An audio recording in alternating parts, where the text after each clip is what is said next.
Hello, hello, hello, everyone, and welcome back to another episode of Sipping Wealth Live. Welcome back, where I bring you news, tips, and tricks on how to wealth up. Ooh. So today we are going to be talking about,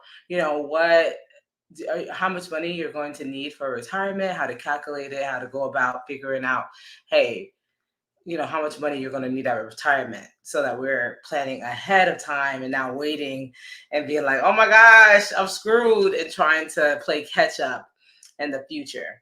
So there's no better time like the now to make sure that you are situated and set, and that you have what you need to make sure that you are able to actually retire, y'all. So I'm going to give you some things that you need to keep in mind when calculating your retirement costs, and then you're going to put essentially that number together, and that's how you're going to be able to tell how much money you're going to need at retirement.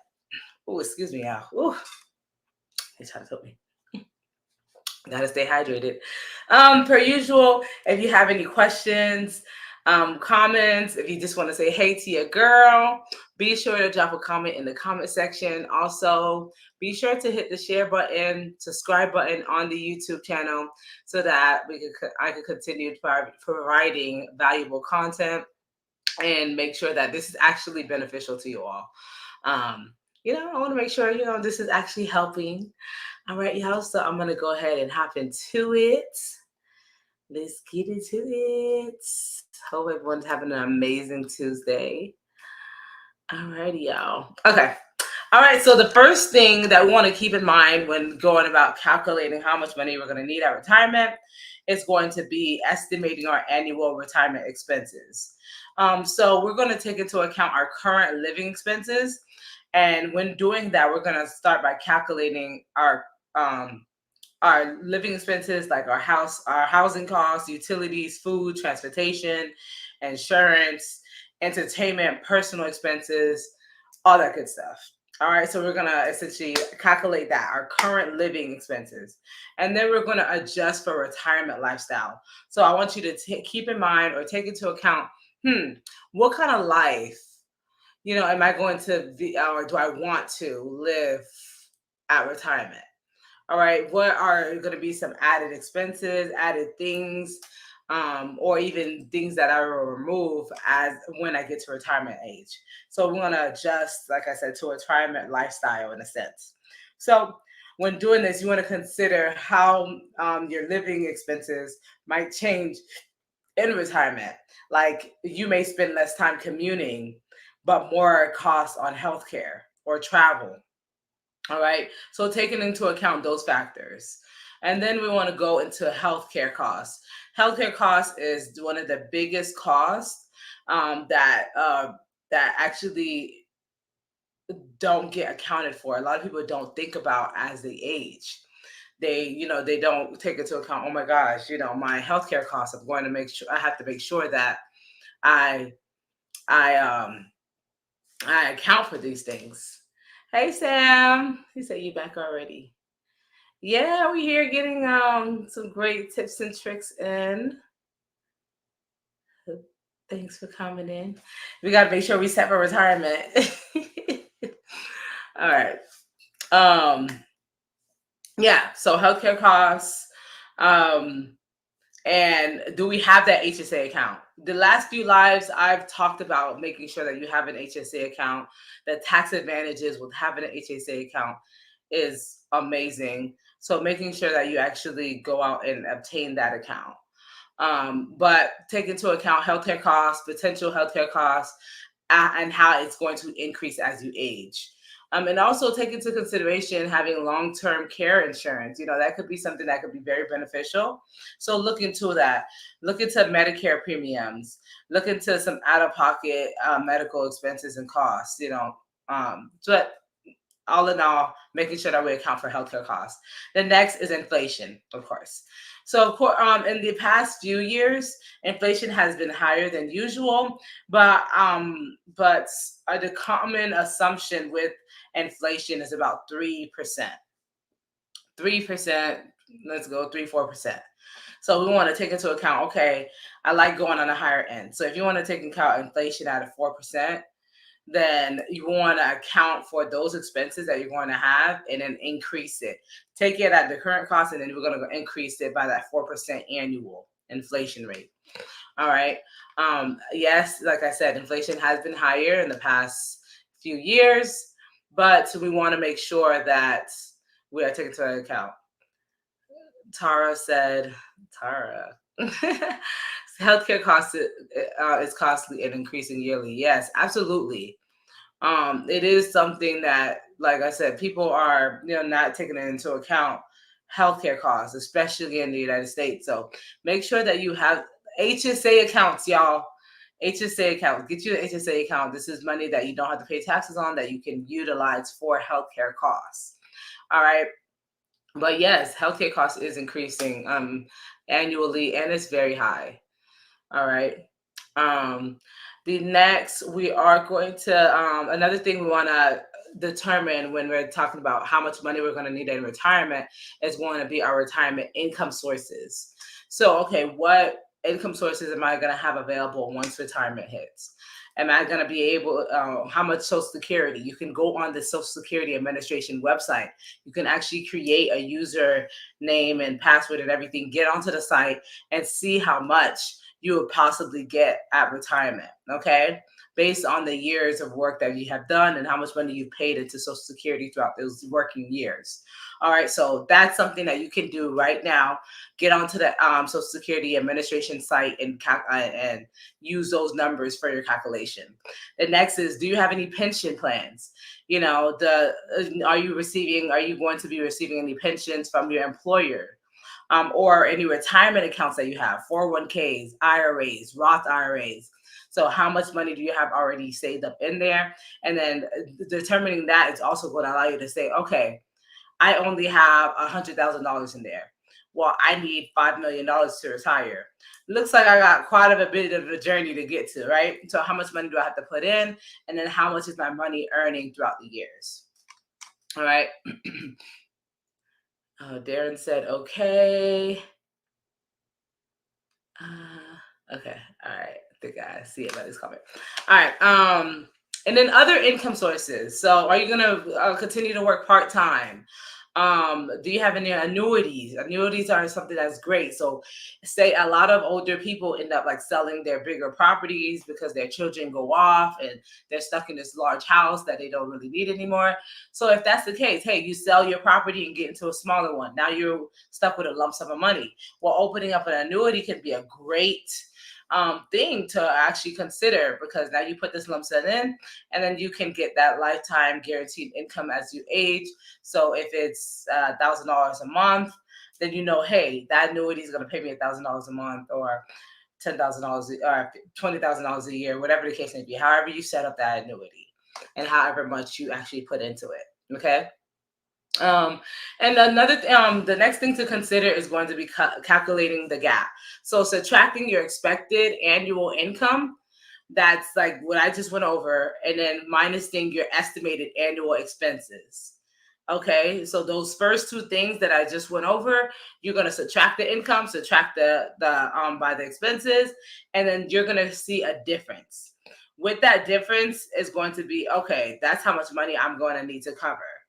All right. So if that difference is $2 million, then hey, I need to figure out between the next 15 years, 10 years, 20 years, I need to make sure or figure out how I'm going to come up with that $2 million, $1 million, whatever the case may be, whatever that gap is. Okay. The next is to estimate how long you will need retirement income. So our life expectancy is increasing. That's another thing to consider. People are living longer. So, retiring at 65 and saying, okay, your life expectancy is the next 15 years or 20 years, you're more than likely, as the life expectancy increases, people are living to 90, 100, beyond 100. So if you retire at 65, 70 years old, you have a good 30 or 40 years of retirement. So, hey, within those 30, 40 years, do you have enough money saved up? let's say it's even on the shorter end, 20 years. Do you have enough money saved up to keep you going for those 20 years? So that income and expenses, that gap that you calculated, is that going to last you that 20 years, that 30 years, that 40 years of the life expectancy for you to actually be able to live out your retirement? All right, and the other thing to consider when you're estimating how long you will need retirement income is also considering your spouse or your partner if you are married. Um, but also if you are married, considering both spouses' life expectancy. Okay, so one spouse may outlive the other.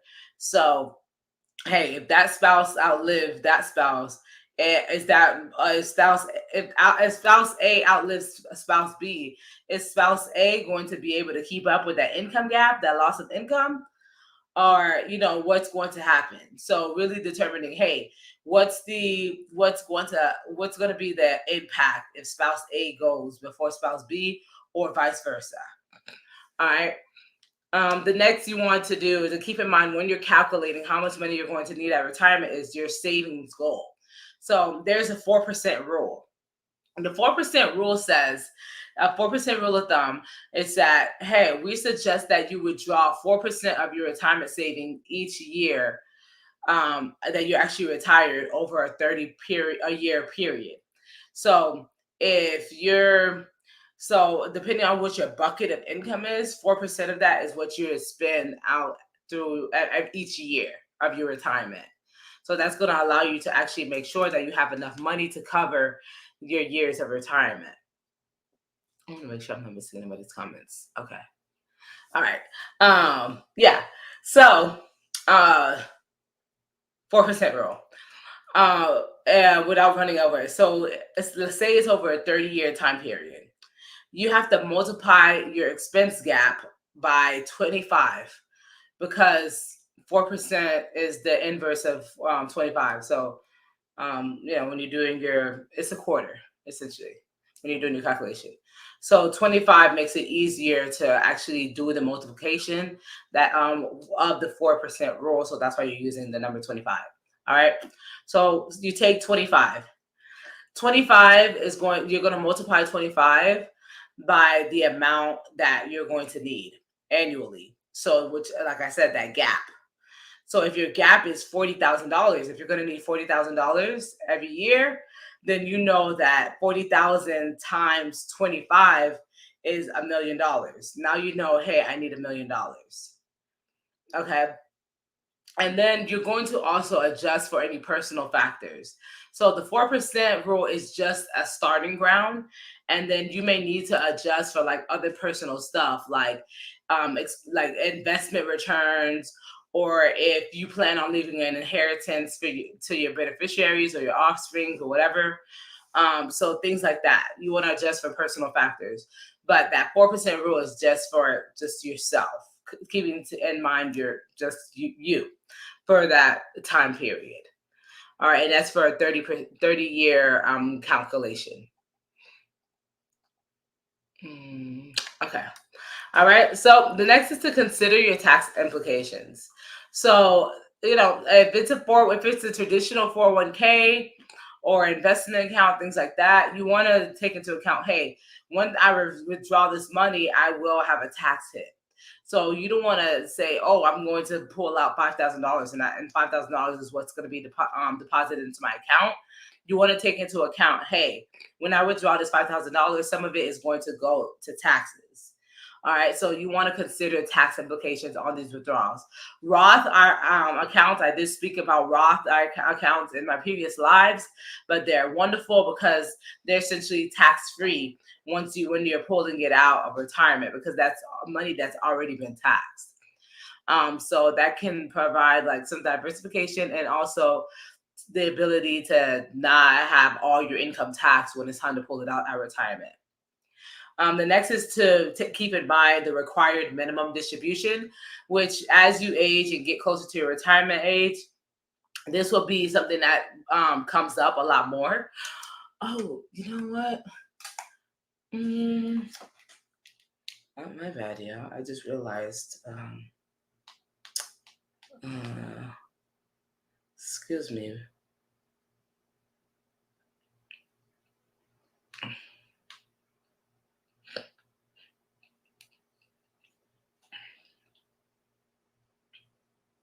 Okay.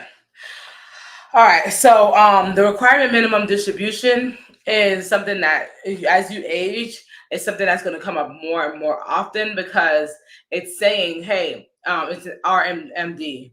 So it's saying, hey, once you reach the age of 73, you are actually required, like you have to take money out of your retirement account or you're going to start being hit with penalties and have different, tax situations.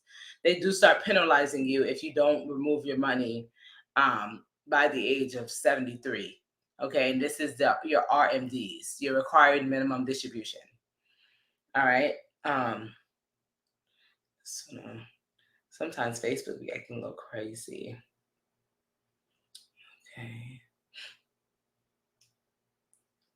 Okay. All right. The next is going to be your Social Security strategy. I do want to kind of reiterate the Social Security thing because a lot of people miss out on not actually going onto the Social Security website and seeing how much their Social Security is kind of going to pay out. So you want to decide when you want to start actually taking out of your Social Security. Delaying the benefits and in the past can generally like increase your monthly payout. So generally, waiting until the age of say 70 until you start pulling out of Social Security is better than say pulling out earlier, because it tends to pay out a lot more. Not even saying not a lot more, but it tends to pay out more money monthly versus you pulling out as soon as possible. All right. The other is your spousal benefits. So if you are married, and consider your spousal benefits when it comes to Social Security. So if you are of retirement age and your spouse passes, then being able to tap into their Social Security payments as well. All right. Or even having to wait until they a few years until you reach retirement age to be able to tap into that retirement benefit. All right. The next is to make sure that you build a retirement budget. I know I talk about budgeting and things like that a lot, quite a bit, but it's only because it's crucial. It's extremely important. And just like any other budget, just like the budget we need in our day-to-day lives, we need to make sure that we have a retirement budget as well. So what we visualize our expenses to be, our income to be, I went over those as the first two steps of calculating how much money you're going to need at retirement. So that is, when doing so, you'll be able to identify what your budget is going to look like anyway at retirement age.